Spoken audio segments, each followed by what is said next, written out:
I didn't plan to tell this story. Honestly, I tried to forget it, to bury the pieces of myself that broke that day. But some pain doesn't stay buried. It lives in quiet glances, in songs you can't listen to anymore, in the silence between two heartbeats. What happened changed everything. And as I share it with you, moment by moment, I'll reveal things I never thought I'd say out loud. There will be parts that hurt, parts that surprise you, maybe even parts that sound too real to ignore. But if you stay with me to the end, you'll understand why I had to tell it now, why some truths can't stay hidden forever. The scent of vanilla and anticipation hung thick in the air, a deceptive sweetness masking the storm gathering just beyond the frosted edges of the birthday cake. Sunlight, usually a welcome guest, streamed through the kitchen window with a mocking cheerfulness, illuminating dust motes dancing in a silent, oblivious ballet. This wasn't just any birthday. It was a milestone, a celebration of years weathered and triumphs shared, a carefully orchestrated tableau of domestic bliss. Sarah, the architect of this familial masterpiece, surveyed the scene, her smile as meticulously crafted as the floral arrangements adorning the dining table. Each detail, from the precisely folded napkins to the playlist of carefully curated memories, was a testament to her dedication, her love, her unwavering commitment to creating a perfect moment. But perfection, she was about to learn, was a fragile illusion, easily shattered by the weight of unspoken expectations and the seismic shifts of unforeseen events. The guests, a familiar tapestry of faces, milled about, their chatter a comforting hum in the background. Cousins with boisterous laughter, aunts with knowing glances, uncles with firm handshakes, all present, all accounted for, all part of the intricate web of relationships that defined Sarah's life. Her husband, David, a man whose steady presence had always felt like a comforting anchor, moved through the crowd with his usual effortless grace, his smile a mirror reflecting her own carefully constructed facade. He was the rock, the steady hand, the unwavering support she had relied on for a decade. Today, however, the rock was about to be shaken, the anchor tested, and the facade was about to crumble. The first tremor came disguised as a casual announcement. David's sister, Emily, a woman whose penchant for dramatic pronouncements was legendary, took the floor, her voice amplified by the sudden hush that fell over the room. She began with a preamble, a meandering tale of recent travels and minor inconveniences, the kind of conversational filler that usually drew polite nods and glazed-over eyes. But then, her voice took on a different timbre, a note of forced cheerfulness that sent a shiver down Sarah's spine.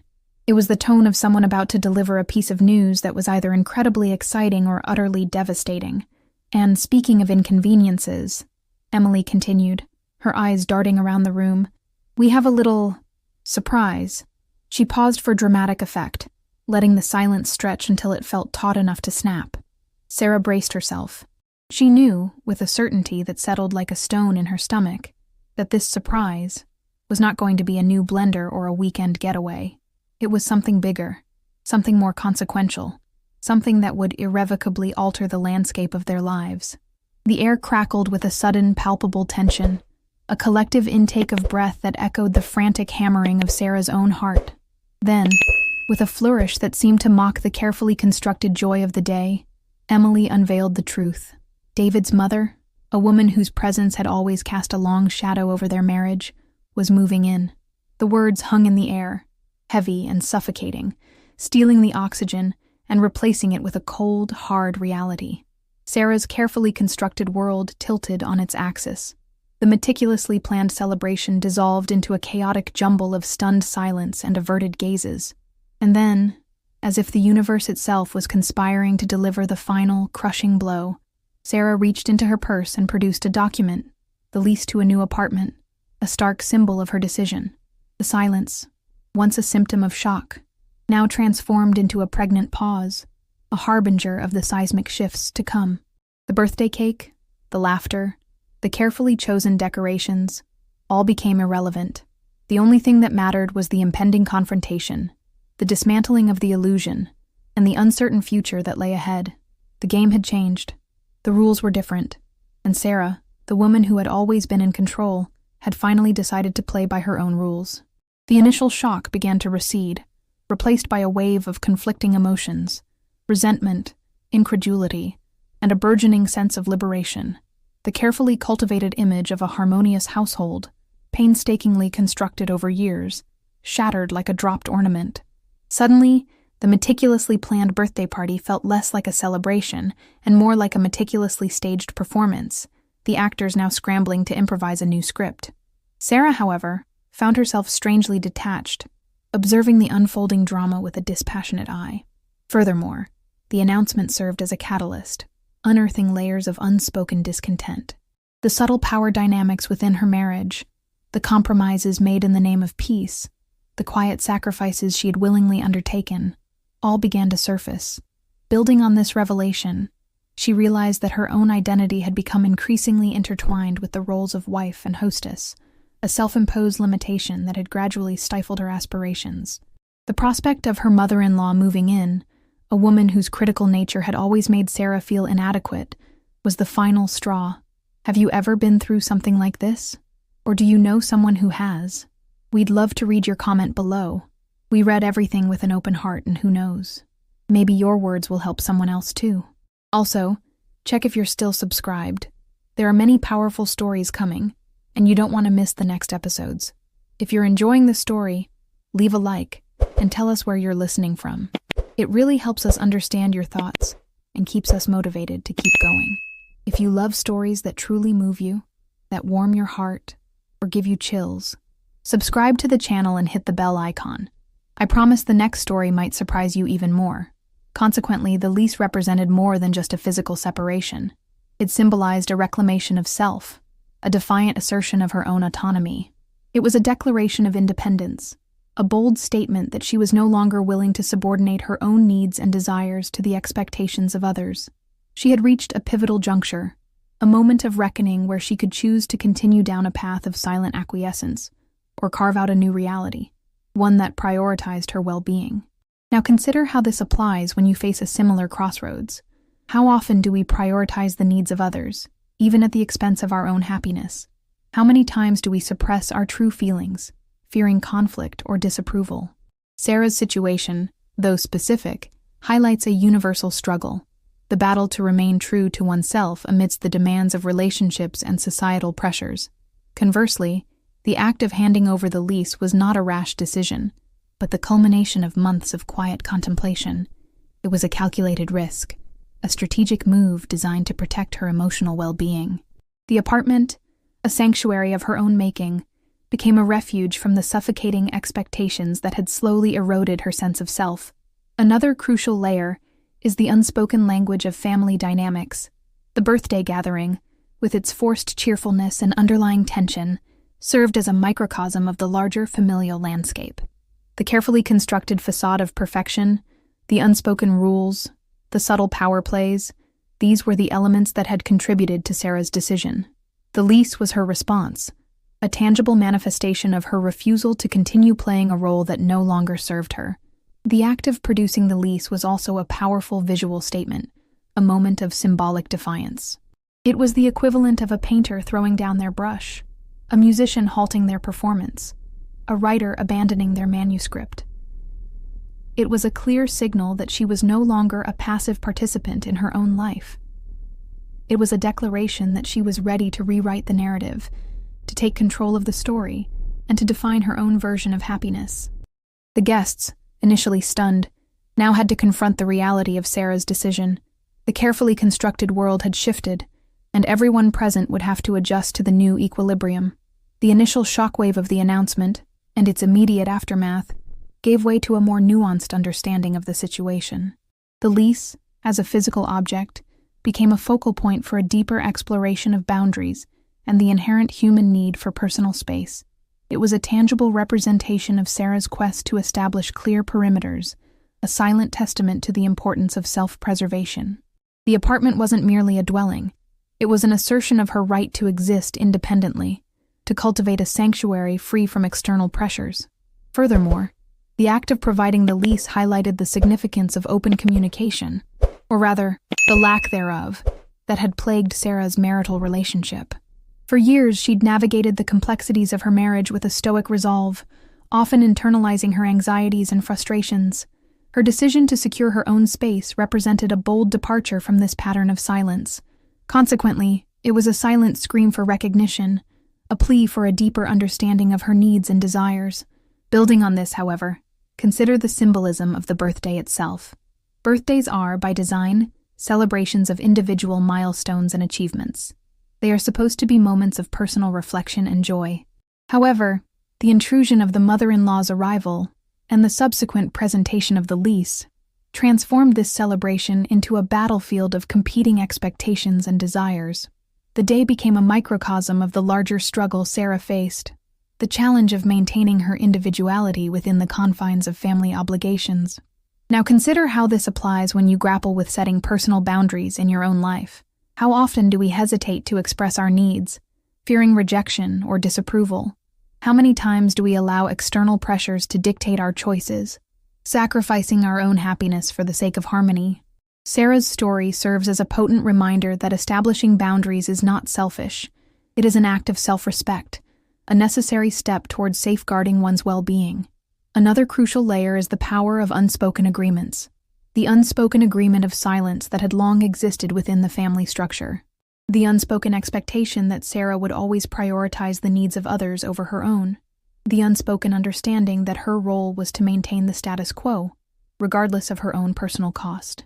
The lease, in this context, became a breaking of the silence, a direct challenge to the unspoken rules that had governed her life for years. Conversely, the act of handing over the lease wasn't simply an act of defiance. It was a calculated strategy. It was a means of initiating a necessary conversation, a way of forcing the family to confront the underlying issues that had festered beneath the surface. The apartment, therefore, became a catalyst for change, a mechanism for breaking the cycle of silence and initiating a new chapter in her life. It was a declaration that she was ready to rewrite the narrative, to redefine her role, and to create a life that was truly her own. The guests, initially stunned by the revelation, were now confronted with the reality of Sarah's decision. The carefully constructed world had shifted, and everyone present would have to adjust to the new equilibrium. The cake, the decorations, the carefully chosen music, all now seemed to mock the underlying tension. The only thing that mattered was the impending confrontation, the dismantling of the illusion, and the uncertain future that lay ahead. The game had changed. The rules were different, and Sarah, the woman who had always been in control, had finally decided to play by her own rules. The apartment key now transcended mere functionality. It was a symbolic gesture, a tangible representation of Sarah's evolving sense of self-reliance. Moreover, it signified a commitment to self-discovery, a journey inward, where she could finally excavate the buried parts of her personality. This key unlocked not just a physical space, but also the potential for untethered exploration, a sanctuary where she could pursue forgotten passions and cultivate her own interests, free from the constraints of familial expectations. Building on this, however, the act of acquiring the apartment highlighted the often overlooked importance of financial independence. Sarah's ability to secure her own living space underscored her economic autonomy, a crucial factor in her overall sense of control. This newfound financial freedom empowered her to make choices based on her own needs, rather than being beholden to external pressures. It was a testament to her hard work and resourcefulness, a demonstration of her capacity to build a secure future on her own terms. Consequently, consider the implications for women, and indeed anyone, who frequently finds themselves in situations where their own resources are limited. How often does a lack of financial independence contribute to feelings of entrapment or a lack of agency? Sarah's narrative serves as a powerful illustration of the liberating effect of financial security, a reminder that economic autonomy is not simply about wealth, it is about the power to shape one's own destiny. Conversely, the unveiling of the lease also cast a spotlight on the pervasive societal pressures that often dictate women's roles within the family unit.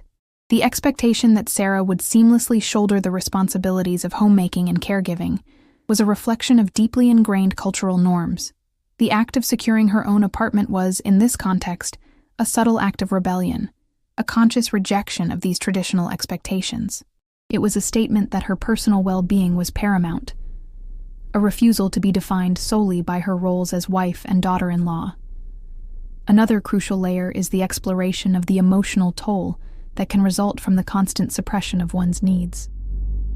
Sarah, for years, had internalized her feelings, sacrificing her own desires for the sake of maintaining harmony within the family.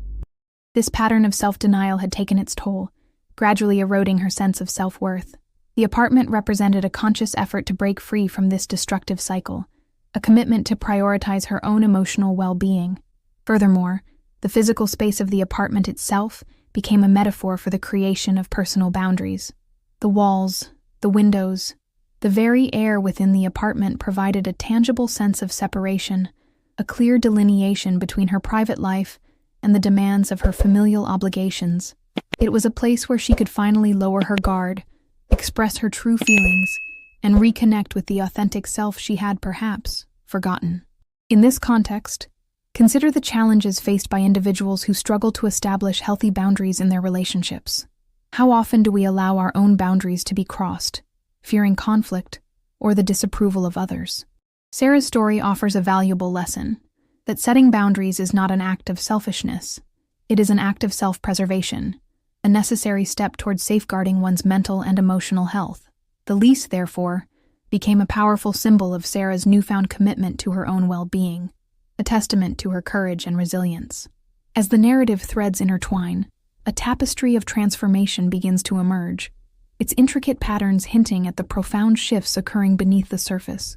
The initial shock, the subsequent struggle, and the gradual assertion of self all converge to illuminate a journey of self-discovery and empowerment. It is a testament to the enduring power of individual agency, the capacity to redefine one's narrative in the face of adversity. The revelation of the impending change, the seemingly abrupt shift in circumstances, serves as a catalyst, forcing a re-evaluation of long-held assumptions and ingrained patterns. This catalytic moment acts as a powerful lens, magnifying the subtle nuances of relationships, revealing the unspoken dynamics that often shape our lives. In essence, the narrative becomes a mirror, reflecting the complexities of human experience, the constant negotiation between individual desires and the demands of interconnectedness. In light of these unfolding revelations, the significance of personal space, both physical and emotional, becomes increasingly evident. The apartment, the key, the very act of claiming autonomy, all coalesce to represent a fundamental human need, the right to self-determination. This quest for independence, however, is not simply a solitary endeavor. Instead, it is a complex dance, a delicate balance between individual fulfillment and the responsibilities of belonging. Drawing these diverse elements together, we recognize the inherent challenges in navigating the intricate web of family relationships. The expectations, the unspoken agreements, the subtle power dynamics, all contribute to a complex landscape where boundaries can easily become blurred. It is here that the narrative underscores the importance of self-awareness, the critical need to recognize and protect one's own emotional well-being. As we pivot towards the final reflection, the weight of unspoken truths and the courage required to confront them becomes increasingly apparent. The seemingly simple act of presenting the lease transforms into a potent symbol of resistance, a defiant declaration of independence. It is a moment of self-assertion, a refusal to be defined by external expectations. Reflecting on this journey so far, we see how the narrative subtly shifts from a story of disruption to one of deliberate intention. The initial chaos gradually gives way to a sense of agency, a conscious embrace of selfhood. The character's response to the changing landscape is not one of passive acceptance, but of proactive engagement, a recognition that the power to shape one's destiny lies within. The narrative arc itself, much like a winding path, has presented various viewpoints and ideas. It has guided us through the complexities of human interaction, the subtle nuances of familial relationships, and the profound importance of self-reliance. Like the gentle unfurling of a delicate flower, the story has revealed its layers, each one adding to the richness and depth of the overall experience. The threads that have been woven together create a mosaic of experience, highlighting not only the challenges faced, but also the resilience of the human spirit. The narrative becomes a testament to the possibility of transformation, the capacity to choose one's own path, and the courage required to embrace a future defined by authenticity and self-determination. The aftermath of the birthday, the lingering echoes of surprise and the quiet contemplation that followed, ushered in a period of profound transformation. Sarah's decision, the bold act of presenting the lease, wasn't merely a departure. It was the beginning of a journey, a conscious embrace of the uncharted territory of self. The apartment, once a symbol of separation, now stood as a testament to her newfound strength, a physical manifestation of the boundaries she had so bravely erected. The ensuing weeks were a period of both introspection and action. Sarah navigated the complexities of familial reactions, the subtle shifts in power dynamics, and the gradual acceptance of her decision. The initial shock gave way to a more nuanced understanding, a recognition that her choice, while challenging, was ultimately an act of self-preservation. The apartment became her sanctuary, a space where she could cultivate her own interests, reconnect with her passions, and rediscover the woman she had perhaps for a time lost sight of. The true significance of Sarah's actions, however, lay not only in the physical separation, but in the profound shift in her internal landscape. She had learned to prioritize her own well-being, to value her own needs, and to recognize the inherent worth of her own voice. This was not merely a story about a woman moving into a new apartment. It was a narrative of empowerment, a testament to the enduring human capacity for resilience and self-discovery. The ripples of Sarah's choice extended beyond the immediate family circle, touching upon broader societal themes. Her story serves as a reminder of the importance of financial independence, the need to challenge traditional gender roles, and the critical significance of setting healthy boundaries in all aspects of life. It is a call to action, an invitation to reflect on the choices we make, the compromises we accept, and the ways in which we can reclaim our own narratives. The act of releasing the lease became a powerful symbol. It signified a commitment to authenticity, a willingness to shed the weight of expectations and embrace the freedom of self-definition. It was a reminder that the pursuit of happiness is a lifelong journey, one that requires courage, self-awareness, and a deep commitment to honoring one's own truth. The apartment, with its carefully chosen furniture and personal touches, became a reflection of Sarah's evolving identity. It was a space where she could cultivate her creativity, explore her passions, and nurture her own sense of self. It was a testament to her resilience, a physical embodiment of her journey towards wholeness. The final message, therefore, transcends the specifics of the story, speaking to a universal truth, that within each of us lies the power to rewrite our own narratives, to define our own destinies, and to create lives that are both meaningful and authentic. The true practice begins now, with a deep breath and the courage to embrace the possibilities that lie ahead. It is a journey of self-discovery, a continuous process of growth, and a testament to the enduring power of the human spirit.